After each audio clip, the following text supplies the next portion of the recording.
नमस्कार दोस्तों।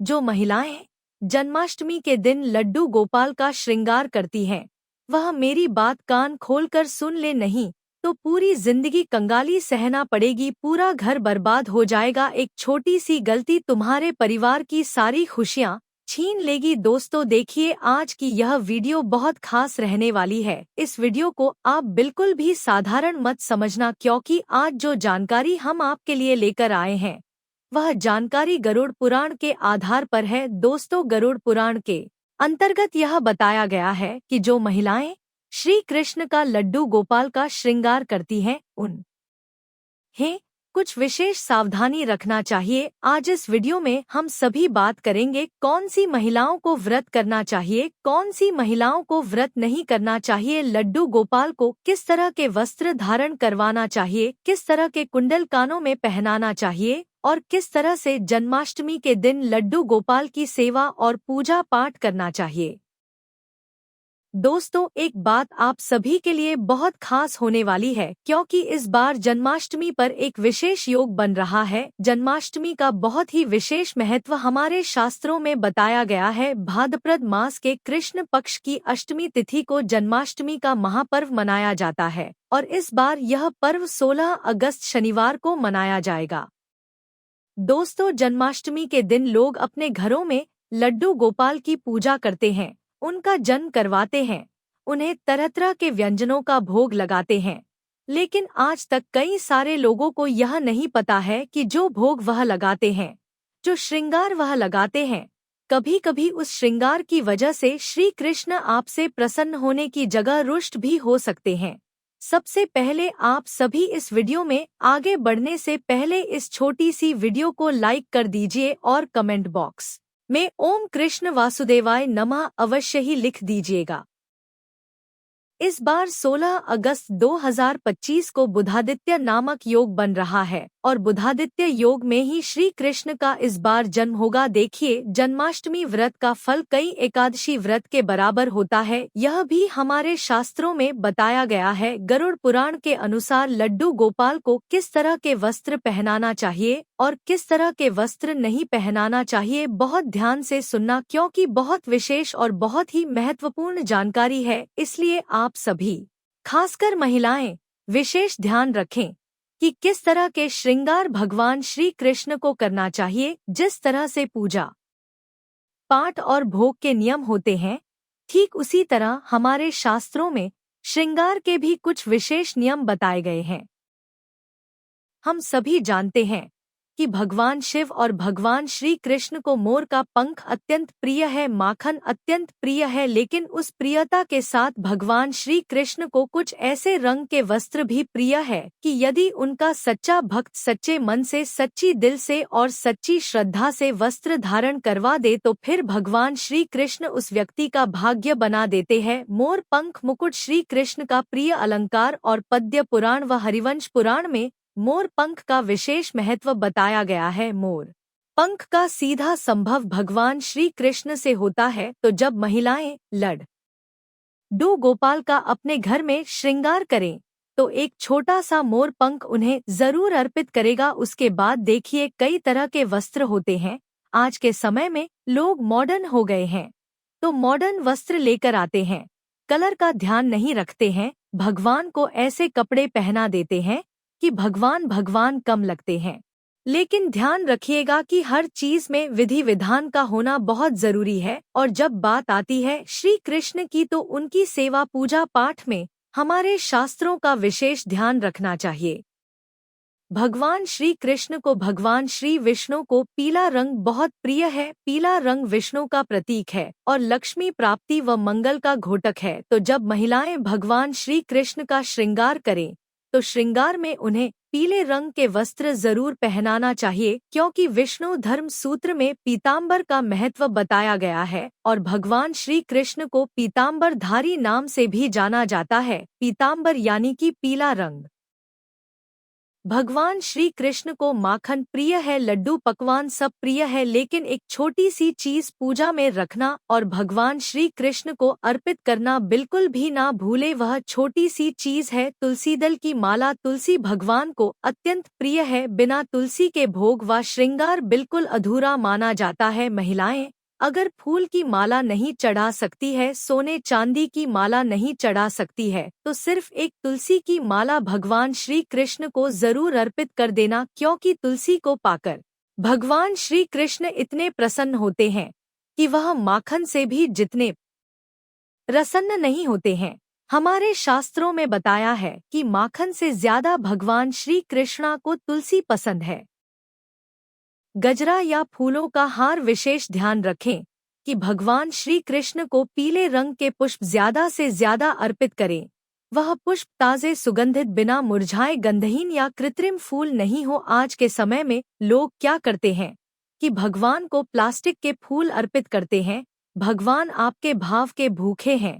महंगे से महंगे पुष्प अर्पित करने की जगह अगर तुमने उस माला को अपने हाथ से बनाया है और तब भगवान श्री कृष्ण को अर्पित करोगे तो भगवान श्री कृष्ण स्वयं उसका भोग लेंगे और आपसे प्रसन्न होंगे। भगवान श्री कृष्ण को चंपा, चंपक, मोगरा, मुकुंद, कमल, गेंदा इनमें से किसी भी एक फूल की माला बनाकर भगवान श्री कृष्ण को जरूर चढ़ाना चाहिए और कमल का पुष्प भी आप जरूर चढ़ाएं, क्योंकि भगवान श्री कृष्ण को कमल का फूल भी अत्यंत प्रिय है। आपको ध्यान रखना है कि हमारा शास्त्र बहुत कुछ चीजें बताता है। अब काले वस्त्र या भगवान श्री कृष्ण के पूजा पाठ में, श्रृंगार में या फिर भोग में कहीं पर भी काला वस्त्र है तो शास्त्र में इसे निषेध माना गया है, इन्हें अर्पित न करें। हालांकि यह भी बताया गया है कि भगवान श्री कृष्ण तो स्वयं ही काले हैं, काला रंग अशुभ तो नहीं होता है, लेकिन फिर भी हमारा शास्त्र बताता है कि पूजा पाठ और हवन यह सब बहुत शुभ कार्य होते हैं, तो इनमें जितना ज्यादा हो सके काले रंग का प्रयोग बहुत कम करें। जैसे कि काले वस्त्र काला अशुभ होता है और शनि ग्रह से जुड़ा होता है, तो पद्य पुराण और गरुड़ पुराण में देव पूजन में काले वस्त्र बिल्कुल निषेध बताए गए हैं।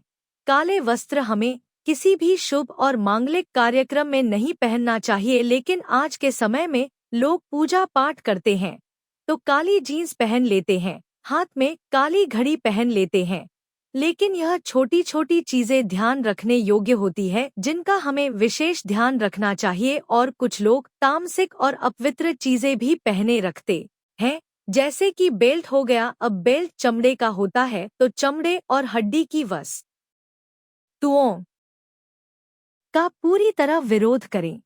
और भगवान श्री कृष्ण की पूजा के अलावा अगर किसी भी देवी देवताओं की पूजा करते हैं तो ध्यान रखिएगा कि चमड़े की और हड्डी की वस्तुएं हम दैनिक जीवन में कई जगह पर उपयोग करते हैं।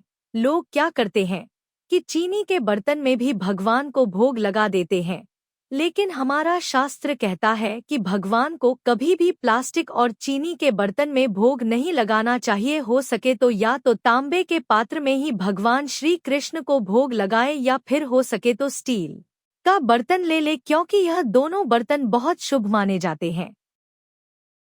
चरणामृत भी हम तांबे के पात्र में ही रखते हैं। इसलिए दोस्तों इस चीज का ध्यान रखना। और लोग क्या करते हैं कि भगवान के श्रृंगार में कभी कोई पुराना वस्त्र ले लेते हैं, मटमैला वस्त्र ले लेते हैं, तो यह बिल्कुल भी गलती महिलाएं भूल कर भी ना करें। भगवान के श्रृंगार में कभी भी पुराने या मैले वस्त्र प्रयोग में ना लाएं। अगर हो सके तो आप बाजार से भी ना खरीद कर श्री कृष्ण के कपड़े स्वयं अपने हाथों से ही बनाएं, क्योंकि उसमें हमारी भावना होती है, हमारा उसमें भगवान के प्रति प्रेम होता है, श्रद्धा होती है, विश्वास होता है।